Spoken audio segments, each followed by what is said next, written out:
Hey girls, gays and trans, welcome to Women's Safe Space, where I talk about situations affecting women and women's rights. For today's episode, I'm going to be talking about the leadership summit that was done by Turning Point USA, and it was held by Erica Cook. But before I actually delve into what was talked about at the summit, I'm gonna do a little bit of a history lesson into Turning Point USA. Just to make sure I don't miss anything, I'm doing it on my phone, but basically, Turning Point USA is an American nonprofit organization that advocates for conservative politics on high school, college, and university campuses. It was headed by Charlie Kirk, but for obvious reasons, it is now headed by his wife, Erica Kirk. And they mainly fight. He used to fight, obviously, when he headed it, but now she fights on behalf of him on opposition to abortion, gun control, DEI programs, and LGBTQ rights. And Charlie Kirk in particular aligned with the Christian right and advocated for Christian nationalism. So you may have seen the debates that he's done on college campuses and high school campuses on whatever they think is an important right, but he does not believe that it is a right for women or abortion or basically religion as a whole. He fights a lot for it. And so this summit is actually done every year. It's an annual one, and it's held in a space where faith, family, and wellness are the forefront of discussions. However, I do think that this isn't so much on religion, and it should be more about human rights. And even if we're female, it shouldn't be that we're fighting for women's rights. It should just be we're fighting for human rights, period, because we're all human beings. But when religion gets involved in the conversation, then it stops to being about human rights and more about female rights. And so the entire talk and a lot of the speakers that were there, like Savannah Faith Stone, and then obviously Erica Kirk headed it. And so they all talked about how women and men have characteristic traits that are biologically and biblically put on them, and so they should embrace those. So it's not like women are better than men, but we are all equal, but there are certain things that complement each other, and so it's called complementarianism. This concept was founded by a priest, some white dude, I have no idea. I will put some historical actual evidence and research on screen, but basically this person was a Christian, and so he was an evangelist, if I'm right, and so he proclaimed those beliefs on how he, I think, also came out with a book, if I'm right. And so he basically says that we all have traits as females and males, and we should complement each other, but we are viewed equally, even though we have different traits. But I don't think that is what the people at the summit were doing. If we look at this video that I'm gonna put on screen, every person, whether it's Erica Kirk or any speaker there, and even the attendees, they have very concrete definitions on what feminism means, and they're getting very confused on what it actually is. And so I'm just going to describe what feminism is. Feminism, to its core, is all about choice. It's not that women are better than men. It's quite literally that women can have the choice to be a mother or a stay-at-home mom, or not work and let the father do that. Or they can work and be a mother, or they can just work and they don't have to have children and have to get married. It's not something that should be imposed on them if they don't want to do it. And so you have that choice to choose. And if it weren't for the years of women fighting for these rights, we would not be able to have this choice, because in the past it was forced on us whether we wanted it or not. And so that's all it is. But if you look at this video, they all are having very different definitions on what feminism is. Have more babies than you can afford. From what I see, like, society has co-opted the word feminism, which should just be the equality of the sexes, which I really do believe in, to be something of pushing the other sex down, which I really don't believe in. I've run 3 companies and have a nonprofit and adopted children. So I feel like the messages to me were that women can do it all. And how do you see that as different from feminism?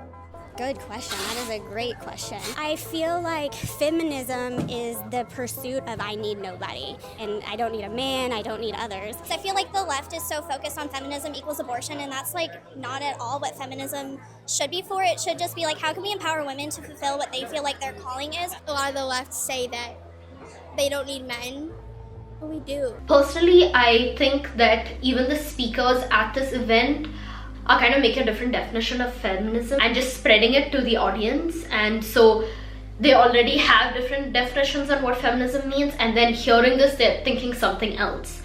And it's not necessarily that they are wrong. I think they are just getting very confused, and I feel like nowadays feminism has a very bad rep, and they're getting very confused with what a misandrist is versus a feminist.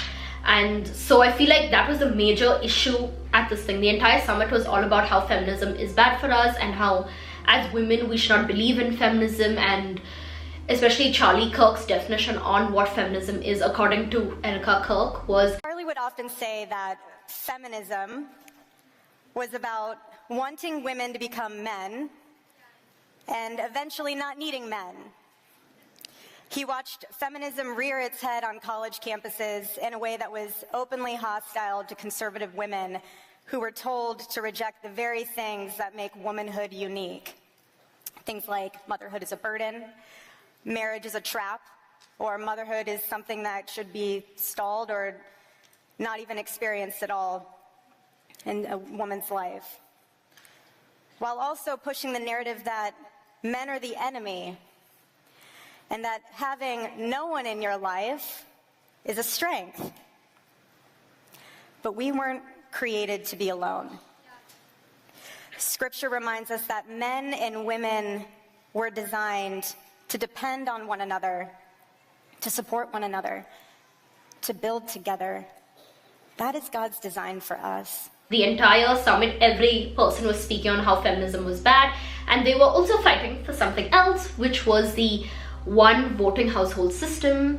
A lot of them believe that there should be a one household voting system, and the reason why a lot of the men, they will hide and mask behind the word religion and being Catholic and stuff like that, to its core they are not having any issues with it, because it doesn't affect them if women lose their right to vote, because it doesn't make them lose their right to vote. And it's not like these women are fighting for a one household voting system and saying that women should have that right.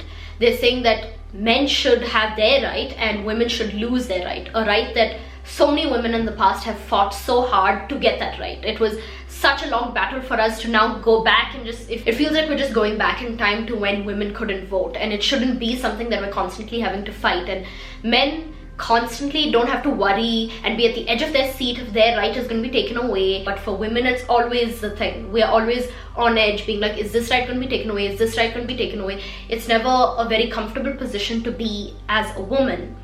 And another reason why men are also comfortable with it is because they love power. And this is not even just me saying that. I'm gonna bring up some statistics and research studies on why men love power. According to Psychology Today, they did an entire study on how chimpanzees, because obviously we were monkeys and chimpanzees in the past, and through evolution we become human beings, but they did that because we are the closest to chimpanzees, and basically they took away power from them. If you think a man doesn't want power, look at his reaction when it comes to losing power. And according to the chimpanzees, they had tantrums, minus the words obviously, under these stressful conditions, and when they were in danger of losing the top rank to another male, they were wanting to have a full confrontation and a fight. And this is just for a male. When it comes to women, they have a different situation over it.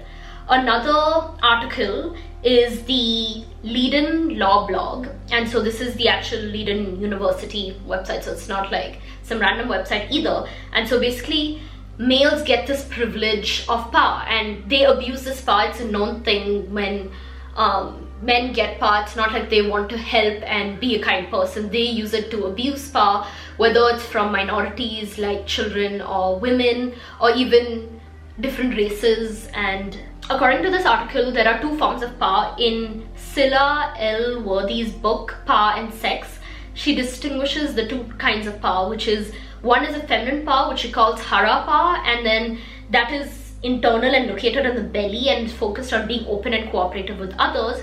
And the other is a masculine power, which she calls domination power, and is external, which is focused on forcing others to do what you want them to do. And throughout the book, she keeps repeating that both women and men have access to these two forms of power. She has acknowledged historically that the domination power has happened primarily through men and very rarely through women.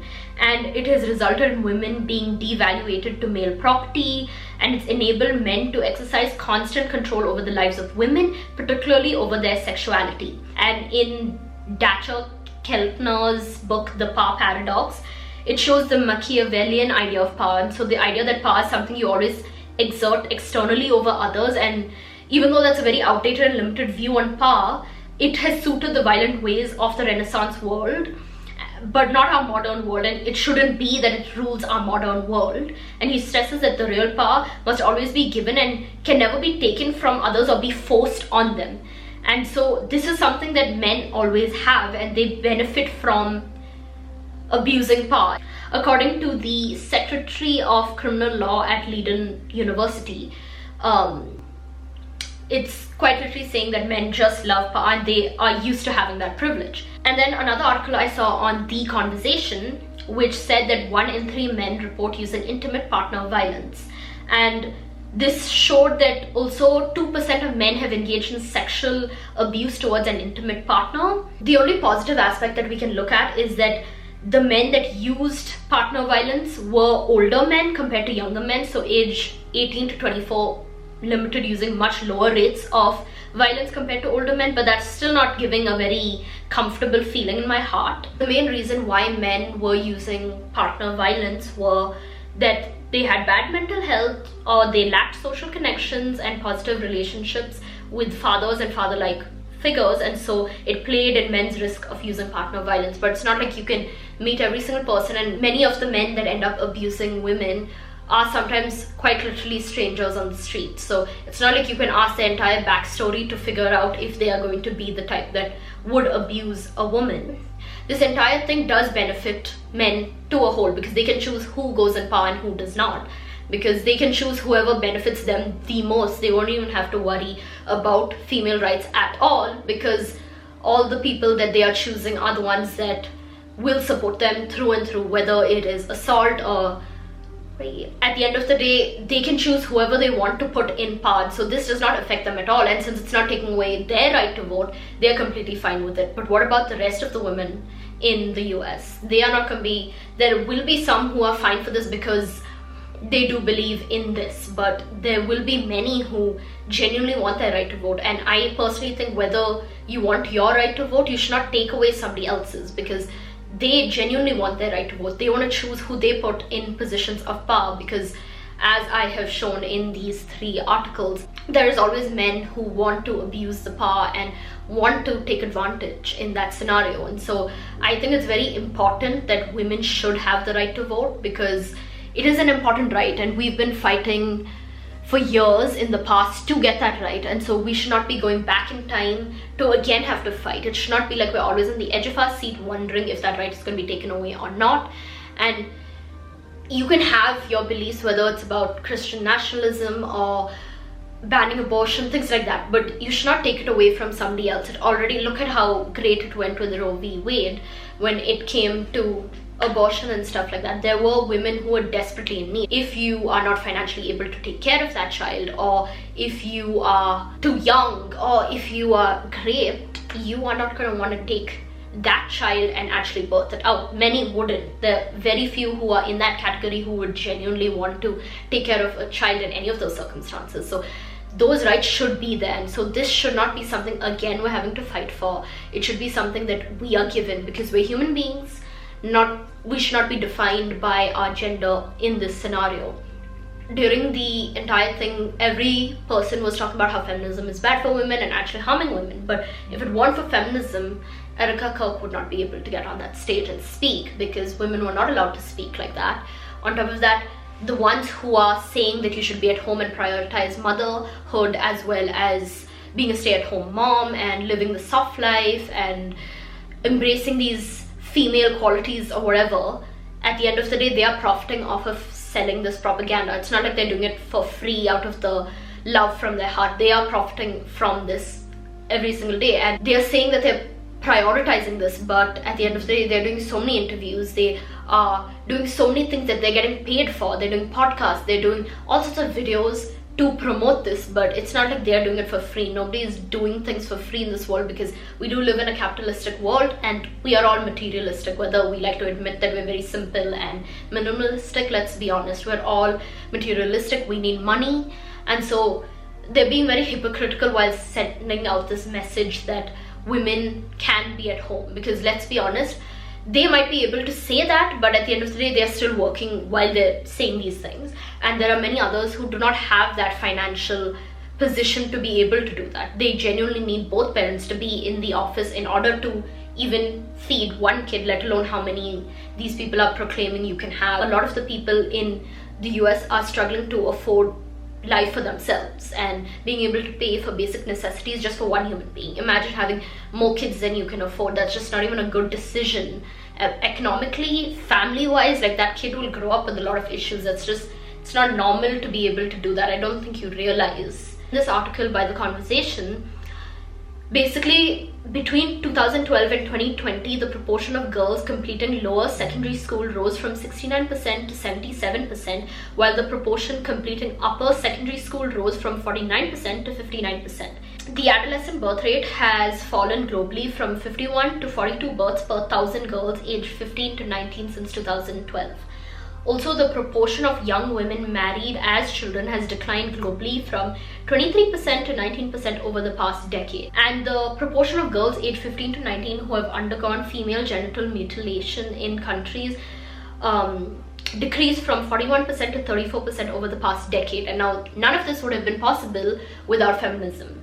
If it weren't for feminism, we would not be speaking up about any of the situations that we're facing with, any assault, any crime, any safety issues that we're dealing with, not being able to go to school. None of that would be happening, and obviously we're still pretty far behind. It's just that we've become more vocal about it, and that would not have happened without feminism. Rates of intimate partner violence are 2.5 times lower in countries with comprehensive laws, policies, institutional mechanisms, research, data, prevention, services, and budgets compared to those with weak protections. If you look at the progress of the Sustainable Development Goals Gender Snapshot 2025, it talks all about all the inequalities that women are facing all over the world, as well as the goals that the UN wants to achieve. And in 2025, 2.5 times lower of intimate partner violence is a really good thing, and it's only possible because those countries have enforced really strict restrictions and laws compared to the ones that have not, and that would not have happened without women actively fighting for these rights. And so do not sit there and tell everybody that feminism is bad, because it got us to where we are today, and we still have much more to go, but we will reach there slowly but surely. We are all magical beings. We are the creators of our destiny, and we have the power to change our lives. Don't ever forget that, and I will see you soon. Bye.